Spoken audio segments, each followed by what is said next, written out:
নমস্কার বন্ধুরা, কেমন আছো তোমরা সবাই? আশা করি তোমরা সবাই ভালো আছো, সুস্থ আছো।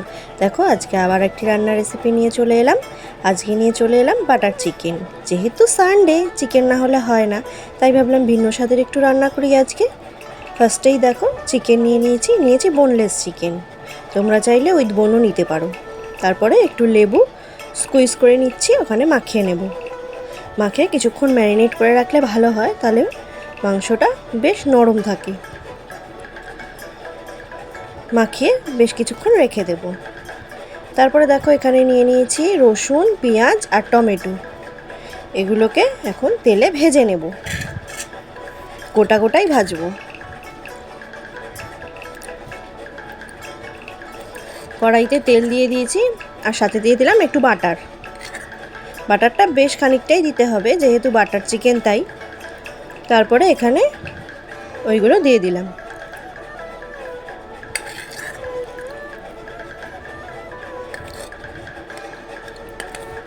তারপরে এটাকে ভাজা ভাজা করে নেব। বেশি ভাজবো না, হালকা করেই ভাজবো।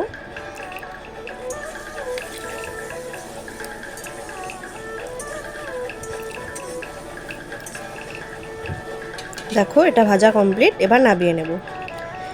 এখন একটু ঠান্ডা করতে দেব, কারণ এটাকে আমি এবার মিক্সিতে পেস্ট করব, তাই আগে ঠান্ডা হবে, তারপরে মিক্সিতে পেস্ট করব। ততক্ষণে আমি মাংসে কিছু মশলা মাখিয়ে নিই।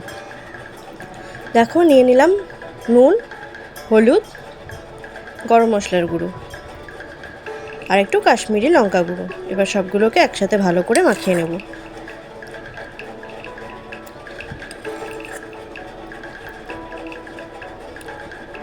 বেশ কিছুক্ষণ পর ওই মশলাটাও আমাদের ঠান্ডা হয়ে গেছে।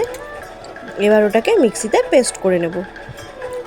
এর মধ্যে আছে রসুন, পেঁয়াজ, টমেটো ভাজা একসাথে। তারপর এটাকে মিক্সিতে পেস্ট করে নিলাম। এবার ওই কড়াইতেই তেলে দিয়ে দিলাম ফোড়নের জন্য গোটা গরম মশলা।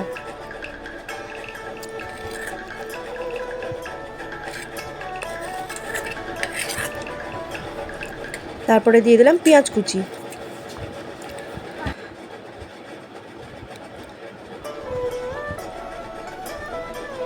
এটার সাথেই দিয়ে দিলাম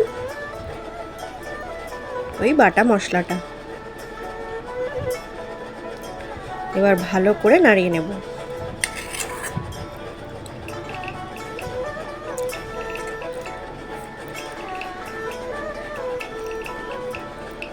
দেখো এরপর দিয়ে দিলাম ম্যারিনেট করা চিকেনটা।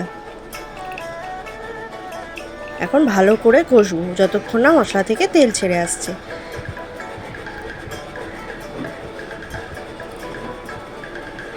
মশলা থেকে তেল ছেড়ে এসছে। এবার ওই যে পেস্ট করেছিলাম মিক্সিতে, তার মধ্যে একটু জল দিয়ে রেখেছিলাম, ওই জলটা এবার দিয়ে দিলাম।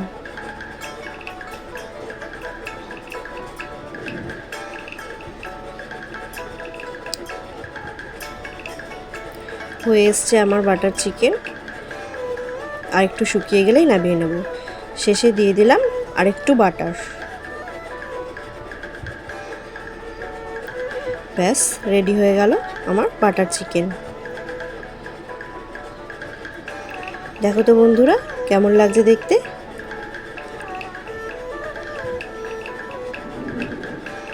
আমার রান্নাটি যদি তোমাদের ভালো লেগে থাকে তাহলে অবশ্যই একটা লাইক করো, কমেন্ট করো আর শেয়ার করো।